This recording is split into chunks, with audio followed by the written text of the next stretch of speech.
रानीगंज के काठगादा इलाके में अवैध रूप से पुराने तालाब की भराई के विरोध में सोमवार को स्थानीय लोगों ने नेशनल हाईवे 60 पर जाम लगा दिया। प्रदर्शनकारियों का आरोप है कि तालाब पाटने के कारण इलाके में नालों का पानी घरों में घुस रहा है और पानी सड़कों में फैल रहा है, जिससे लोगों का जीवन नारकीय हो गया है।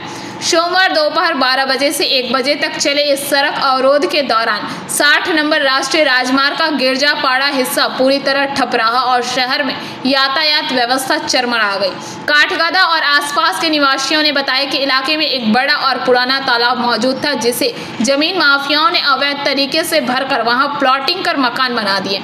इसके बाद जरा सी बारिश होते ही नालियों और नालों का पानी आसपास फैल जाता है। यह इलाका 91 नंबर वार्ड के अंतर्गत आता है। प्रदर्शनकारियों का आरोप है कि इस समस्या की शिकायत कई बार वार्ड काउंसिलर राजू सिंह से की गई, लेकिन उन्होंने कोई कार्रवाई नहीं की। प्रदर्शनकारियों ने इलाके में तत्काल निकासी नाला का निर्माण तथा आसपास की सड़कों की मरम्मत की मांग की।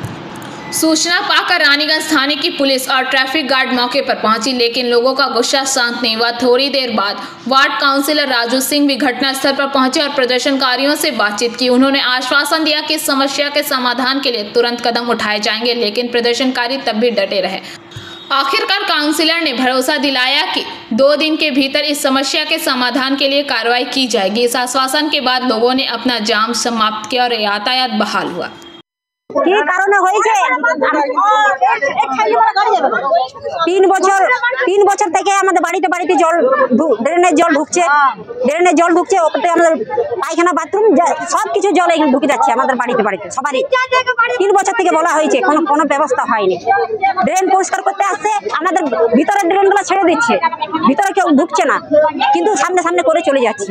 কোনো ব্যবস্থা নাই আমাদের। 3 বছর থেকে বলা হয়েছে, আগে বছর বলেছিল করে দেবো, আমরা চুপ করেছিলাম, ঠিক আছে করে দিবে বলেছে, তখন করে দিবে হয়তো, কিন্তু কোনো করছে না ব্যবস্থা, কোনো ব্যবস্থা করছে না।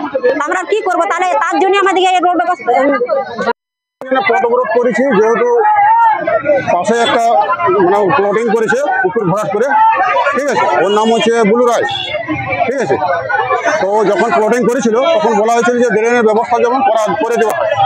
এখন নিজের মন মর্জি মতো ড্রেন করেছে, সেই ড্রেনে জল ভালোভাবে পেরোচ্ছে না, আর পায়খানা বাথরুমের জল ওই ড্রেনের মধ্যে মিশে যাচ্ছে, ওই জল দিয়ে ঘরে আসা যাওয়া করতে হচ্ছে, বেরোতে হচ্ছে।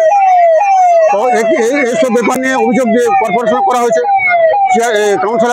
কাউন্সিলরকে বলা সত্ত্বেও কাউন্সিলর বলেছিল ড্রেন নিয়ে একটা সমস্যা হচ্ছে, সুরিপাড়া একটা ড্রেনের সমস্যা হচ্ছে। ড্রেনটা অনেক বছর থেকে একটা মানে দলদল মতন হয়ে গেছে। তো আমি বিগত 2 বছর থেকে এসে দেখছি, আমি ওই ব্যবস্থা দেখে পরে আমরা ফান্ড পেলাম একটা 30 লক্ষ টাকা, যে রাজ্য সরকার ফান্ডটা পেয়েছি তার মধ্যে দিয়েছি। 24 মার্চ 2025 ওটা পাস করা হয়েছে, কিন্তু ওটা টেন্ডার মধ্যে দিকে যেগুলো কাজ হয়, যে টেন্ডারে ফেলে টেন্ডার থেকে পাস হয়েছে। যখন পাস হয়েছে সেই সময় বর্ষা নেমেছে, বর্ষা নেওয়ার পর এজেন্সি বলছে এখন আমরা কাজ করতে পারবো না, এই বর্ষাতে আমাদেরকে সময় দিতে হবে যত শুকায় না। তারপরে যার জমি উপর দিয়ে আমাদের মেশিন নিয়ে যাওয়ার কথা, আমরা মাঝে একটু মেশিন পাঠাইছিল 19 জুলাই।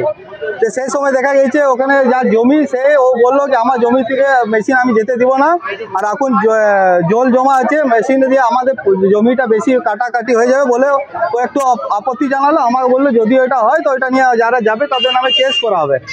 তো আমরা ওইটা দিয়ে আমরা দেখলাম কি কেস ফেসে না যেয়ে পরে আমরা পাড়াদের সঙ্গে সলভ করে কাজটা করা, যেভাবে মানুষের সুবিধা হয়। আর সব জায়গায় জল হচ্ছে, সব জায়গায় সত্যি অসুবিধা হচ্ছে, কিন্তু সুরিপাড়াটা অন্য পার্ক হয়ে গেছে।